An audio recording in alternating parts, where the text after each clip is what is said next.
আজকে অনেক দিন পর সুইগি থেকে একটা অর্ডার করলাম চিকেন ভাত। তো আমি দেখাবো কোয়ান্টিটি। বাপরে, এত ছোট প্যাকেট দিয়েছে! 270 টাকা নিয়েছে কিন্তু। হ্যাঁ, এই চিকেন, এই বাবা, এই পেঁয়াজের কি অবস্থা!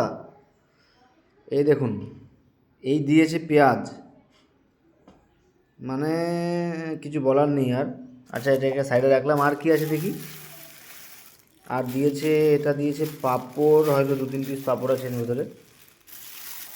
আর একটা কাঁচা লঙ্কা দিয়েছে। আর এখানে কি আছে, এটা সম্ভবত ডাল।